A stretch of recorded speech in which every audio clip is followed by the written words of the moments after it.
I'm Captain Logan, welcome back to The Bunker. Today I'm going to tell you how I felt about a documentary that came out a few years ago in 2015 called Nintendo Quest. I watched this on Amazon Prime, and I didn't know about this. I just found out about it, and so I watched it and thought I'd talk a little bit about it. I have been on this big retro gaming kick for the last couple of years, not even playing video games as much as just learning everything I can about the history of them. This is a thing that my son and I like to do together, and I've watched quite a few documentaries and, of course, YouTube videos on the subject, particularly about collecting, and this is a movie that I wish I'd known about, because it goes right in line with all of the stuff I've been looking at. Nintendo Quest is about a guy named Jay who goes across Canada and America trying to amass every North American region Nintendo game released in 30 days. So he has just 30 days to get all 670 something of them. I think there are like 800 NES games total, but for just the kind that he's looking for, it ends up being a little bit less than that, but still quite a massive undertaking. And the requirements for this were he had to use his own money. He wasn't allowed to use any money from the production. We're not told exactly how much money he starts with, and the movie is really vague often about how much he's spending on particular games, but it's weirdly inconsistent about that. I'm not totally sure why. But anyway, we don't immediately know. We don't know how much money he has to start with. We just know that he's using his own funds. He can't use any games that he's bought already. He has to start from scratch. So even if he already owns a game, he has to buy it again, and he can't buy any games online. So he has to do everything in the wild, as we say in the collecting world. It's funny, every time I say the wild to people who aren't collectors, they think that's funny, but you have to kind of distinguish these days the internet versus actually going out to stores or yard sales or to private collectors and buying things. And so he has to resort to video game stores and to private collectors, and he does quite a bit of both. Like I said, he is Canadian, and it starts in Canada, and so he begins with just looking at his local stores, places that he's been to before, and buying up as much as he can. His strategy is to get the rare stuff first because he assumes that he'll see more of the commons later unless he gets a really good deal on bulk, and often that does end up happening. And he also gets some things from some private collectors there. I think he has a little bit of a leg up on the competition with a thing like this because everybody knows he's making a movie. So there's a lot of people who are interested in being in the film and who want to make sure that this actually happens. They want to be a part of it. They want to help him actually achieve his goal. So I think he gets a lot of really great deals that he wouldn't get otherwise if he was just buying these games normally. But I don't think that's cheating or anything. It's just interesting to note that if he was just walking into some of these places and saying, I want to buy this many games, would you give me a deal? He might not get the deals that he's getting here. But then there are also some places, particularly like retail stores, like chains, that won't come down on anything at all, and he's not too horribly thrilled about that. The movie is mostly about his journey, although there is some stuff here and there, and it meanders a little bit about this, about the history of Nintendo. I like the little 2-minute, quick cut, here's everything you need to know about Nintendo section. That's kind of fun, but there's also a lot of talk about the fandom in general. The movie feels the need to talk about why Nintendo was as popular as it was, the NES in particular, and there are interviews with collectors and gamers and even people in the industry, and some of that's really nice, but some of it I don't think was absolutely necessary for the sake of this documentary, where it feels like it almost has to justify the subject, where it's like, in case you don't know anything about Nintendo and about video games, here's why people cared about this. And I get why that point needs to be made, but I feel like it's somewhat overstated. The movie is only an hour and a half long, and I think it gets a lot done in that hour and a half, but I enjoyed this as a character piece. I enjoyed this as a study of this one guy and the reason that Nintendo games matter so much to him. And, it's not just this, like, goofy, nerdy guy who runs around and picks up Nintendo games because he has nostalgia for them. He has very personal reasons, particularly related, we find out, to his relationship with his father, which was real tumultuous, and his father didn't like his hobbies and wasn't interested in any of the things that his kid was interested in, and this reads as kind of a catharsis for him with that. And this guy, as much of a passion as he has for Nintendo games, he's got a real good head on his shoulders, and he seems like just a real down-to-earth, great guy from all accounts, who just really loves this hobby and wants to take this challenge and see if he can manage it. And it's a lot of fun as just a scavenger hunt film, but he's also really interesting because he is, like I said, not just doing this to get a bunch of stuff. He's doing it for all of the things he's hoping to learn through this, and he indeed does learn a lot. And so it's, you have the kind of cliche thing of it's more about the journey than it is the destination, but the movie is about that in a very layered way, which I really appreciate. So it's like the whole movie you're wondering if he's going to actually manage this, and it seems like a really difficult thing to achieve, and indeed it absolutely is a hard thing. I won't tell you whether he manages it or not, but the ending was surprising and unexpected and really great. I love how all of this ends up concluding by the end, and of course it's not a thing you can write down. It's not a thing that you could force and make happen, which is part of why it's great. It's kind of, I don't want to say stranger than fiction, but it's one of those things where real life ends up being almost more interesting than if you made this a fiction. And if you were to then turn around and adapt this into a fiction, you have a pretty good story here. But Jay is a guy who really wrestles with anxiety, and he's putting himself out there and forcing himself to do something that he probably never thought he would. He's kind of a homebody, he keeps to himself a lot, he doesn't really like the idea of having to go out and interact with a lot of people. The man has never haggled really in his life, and he's got to make a lot of deals with people, and so he seems to be hoping that this will help him to come out of his shell some, to build some confidence. And so he has really interesting and kind of moving personal motivations for wanting to do this, and for why he loves Nintendo in the first place, but he's also trying to improve himself through this experience, which makes the movie so much more interesting than if it was just this kind of superficial, let's go see if we can get Nintendo games thing. And it's one of those documentaries that clearly didn't know what it was going to be at the beginning, and those are absolutely my favorite kinds of documentaries, where you have an initial premise and you're not really aiming at any kind of a theme. This is not a movie that is about the journey versus the destination at its inception. It's not a movie that's about community at its inception. It's about collecting, because that's what it's about, but all of the thematic ideas that it kind of pulls out to the forefront and turns it into more of a piece of art than just a camera pointed at a bunch of stuff that happens clipped together, happens through the course of the process, and then all of that is brought out in editing, and it's really nicely done, nicely achieved. And like I said, there's a good story here that I don't think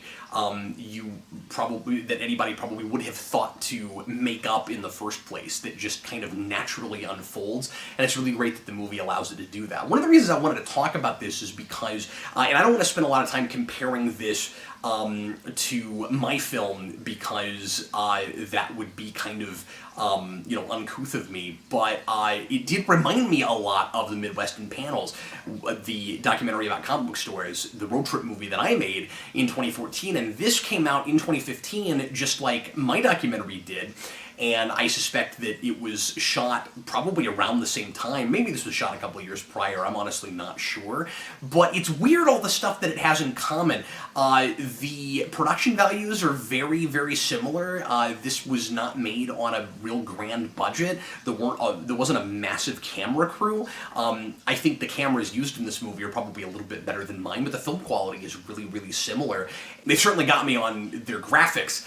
They have really professional-looking graphics in this movie, but it's a road trip movie. It was shot around the same time. It's about going to retail stores.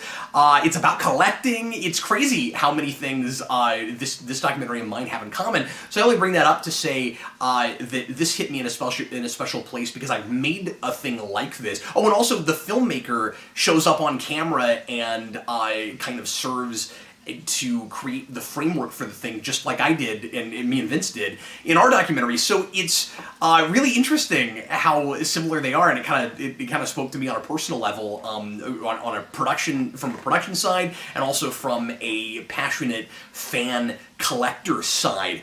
So I mentioned earlier that it does meander a little bit here and there, maybe too much about Nintendo games themselves, or I shouldn't even say Nintendo games, but about just the like fandom and the reason people are passionate about them. First of all, the majority of people that would even think to watch this already know what Nintendo games are and are already familiar with the big ideas here. Like, we don't need this movie to tell us how popular Mario is, and yet I get why it does that because since it's a good character study, maybe if somebody stumbled upon it that didn't care about video games, they would still really appreciate and enjoy this movie. But then I don't think we needed to spend too much time on the world at large with this, and do interviews with fans and stuff, because I ended up just caring about this guy and why he was passionate about Nintendo games. And so, yeah, make the point, Nintendo was extremely popular. At one time, Nintendo and video games seemed synonymous. When people said play Nintendo, it was like drinking Coke. It meant all of it, and not just Nintendo games. But once you've made that point, get kind of past it and just focus on this guy and why he is so passionate about Nintendo games and how personal it is for him and everything. Because we would occasionally interrupt his journey again in order to talk about Nintendo at large, and I just found myself not interested in that stuff, even though I am interested in that stuff. And some of it might be because the movie doesn't throw a lot at me that I don't know already, except for when it brings up specific Nintendo games that I'm not real familiar with, which it doesn't do as often as I wish it did, and that's, I think, part of the problem. Where, again, it's only an hour and a half long, and I appreciate like how economical it ends up being, but by the end of it, he's amassing all of these games, and he's buying hundreds and hundreds of NES games, and there are only a few that we see game footage of and talk about what exactly they are, and very often they only seem to be talking about the ones that are significant because of their rarity, and not as much about why this guy cares about them. And I wish we could have learned more about Jay's passion about specific games. He does talk about how Stack Up is his favorite, which is fascinating. I've never met anybody for whom Stack Up was their favorite NES game. That's one of the two Rob the Robot games, and I don't know if he loved playing it with another person or if he has a Rob and he's playing it all the time with his Rob. I don't know. But I wanted to know more about his personal fandom because he became the protagonist of this piece, and he became this very relatable character and this very complex human being, and I wanted to know more about him, and it's not dancing around the personal stuff. He does seem to be a private person, and yet he comes out and tells the story about his father, which is a heart-wrenching story and very tragic. And if he's willing to talk about that stuff on camera, I doubt that he's trying to avoid talking too much about his personal passion and the specific games that he likes. And so that's avoided too much for my taste. And sometimes it kind of does just feel like he's going and buying these plastic boxes that all have different names on them, but it doesn't really matter what they are. And I don't mean that we needed to focus on every single one of them, because that's impossible. And I do really appreciate how many of them we do name, and we see where he gets certain ones. Obviously, it would be impossible to show us every single game that he buys at every store, and that would get tedious and boring, and even if this was like a series instead of a movie, I would get bored with that. I don't need like an itemized breakdown, but I really like the way the graphics are handled with this, where he goes to a store or he goes to a private collector, and we see him talk to them, and we see him stack up games on a counter, and maybe he gets some things, and maybe he passes on some things, and then when he walks out, on the screen, it'll show us, here's a game. You'll see the cartridge, and you'll see the title of it, and it'll tell you like how many games he's bought. There's a running counter, so we see a running counter of how many games he's purchased and what he has left to buy, and that's really well executed. It looks great. It's easy to follow. And then there's also this kind of meter for how much money he spent. And again, we don't get numbers on that for whatever reason, but we get just, it's black at first, and then it turns red as he spends more money. And so that's all really well handled. I just wish that we got to talk maybe a little bit more about specific games that that he really likes. And then I appreciate all the discussion in this documentary about retail and used game stores, and the ones that will work with you and the ones that won't, and why. I appreciate all the discussion about negotiation and tactics, and there's a little bit of there's a little talk about the ethics of that, and what's okay to do and what's not okay to do, and there's also a lot of discussion in this, and this is maybe my favorite thing about it, next to just this kind of personal story about this one guy and what he learns through doing this. There's a lot of talk about collecting in the wild, and why people still do that, and why it's not just more fun, but why you get more out of it, why it's an experience that's worthwhile to go somewhere and get something that you're looking for, or to hunt for it, the thrill of the hunt, versus just ordering something online, and how we've really lost something when we're able to just, there's pros and cons to everything. Like, it's nice that you can just jump on eBay and get virtually anything that used to be super rare if you have enough money for it, and yet there's not a story behind it anymore. And that was one of the things I really appreciated about Jay, and some people might look at this as too sentimental, but this really resonated with me, this idea that if you get something that you've been after for a really long time, that's really difficult to get, that you're proud of, or you feel like you accomplished something, finally being able to land on it as a collector, you want there to be a positive story associated with it. It's not that interesting to tell people how, well, when you were a kid, there was no eBay, you were after this thing and you never ran into it, but then you were able to jump online and finally click a button and it arrived at your house 2 weeks later. That's not that interesting. And he wanted there to be positive stories. Not for every single game. Not everything was significant. This is about quantity as much as it's about the specific holy grails he's after. But the big one and the most expensive NES game he was after, of course, is stadium events. And I don't want to give too much away in case you haven't seen this movie and you want to watch it, and I really highly recommend it. I haven't flipped my sign, but I'm feeling it. There's this negotiation that pops up here and there throughout the movie, where he thinks he's gotten a stadium events from a guy in Florida, and he's not going to go to Florida because that's not on his itinerary, and the production can't afford it. And the guy really wants to be part of the movie and really wants them to go there. And so he's got a stadium events and he's not budging on his number. He's willing to sell it, but not under a certain price. And it's more than Jay wants to spend, but it's the one that he knows is going to be the hardest to get because that game is so rare. That game was turned into a different game and repackaged, re-released, and so there are very few of the original stadium events still floating around.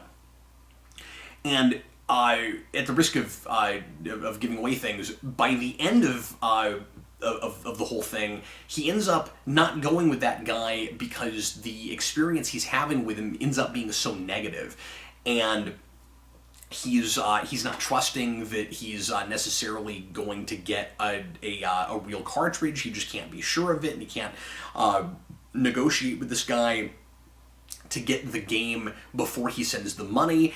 And so ultimately he says, you know what, I'm not going to do that because I don't want there to be a negative story associated to this thing that is very significant to me, that I've always wanted and never thought I would get my hands on.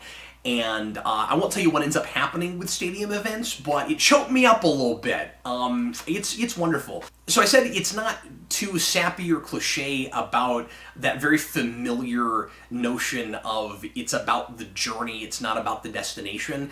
And I said that it's layered. What I really love about this movie is that it's about how that is true with collecting. So it isn't just that with this road trip, it doesn't ultimately matter whether or not he amasses all the games because it's about what he learns in trying to do that. It's also about how collecting is that way. That when you when you are after something that you really care about, and you don't just go press a button and it arrives at your house, there's the sense of accomplishment when you finally run into one, and when you negotiate to be able to get one, and maybe the interaction you have with another person that's very passionate like you are, and you get something from their collection, if it's like a private collector. There's one private collector in this who it seems like the absolute neatest, coolest guy, and I do not know how he amassed the amazing collection he did without ruthlessness, and he's obviously the opposite of ruthless. And we see both kinds of characters in this. You see all sides of collecting in this movie. And it really is true, and I think a lot of people don't think about this, but maybe understand it subconsciously, even people who do collect things, that a lot of the hobby is about the experience of doing it, not just about having the thing. And sometimes it's bittersweet when you get something you've been after for a long time, because going after it, just the thrill of the hunt was so much fun, and you learn a lot through doing it. Like with Jay, he learns how to negotiate with people. He learns how to get outside of his comfort zone. He gets a little bit more comfortable with traveling. He has anxiety about being in cars and being in airplanes. And this is all just car, but he talks about how he doesn't like to travel. And having to do this makes him, kind of face some of his fears and some of his anxieties. And it makes you wonder if the more we move to internet commerce, specifically for collecting, but really just buying things in general, how much of our humanity as a culture are we risking losing by not having face-to-face communication, by not having to get in a car and go somewhere, by not having to do some of those admittedly tedious and difficult things that teach us something and help us grow as people. And, there's a little bit of that with the internet. Sometimes you do negotiate with a human being, and even just over text. I'm not saying that you can't learn something through that, but it is, we as human beings are not really built to just be in one place and communicate electronically. We are creatures of community, and we need other people, and we need other people actually in our physical vicinity. You hear a lot of people with collecting talk about the kind of natural and instinctive reasons that people like to amass things, that it's because at our core we are hunter-gatherers, and also at our core we are social, and those two things very much go together, and it's a thing that I think we're going to have to very actively work at not losing.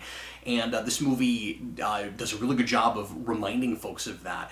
I was really impressed with how much this movie was actually about, and it's really thoughtful because it starts off as just, let's see if this guy can manage this insane task, and it doesn't lose any of the really interesting and sometimes, dare I say, profound experiences he has and things he learns in going and doing that. So if you've not watched this movie, I absolutely recommend it. Once again, it's on Amazon Prime right now. Check it out. And in the meantime, once again, I'm Captain Logan. Thanks so much for watching, and I will see you again very soon for another one.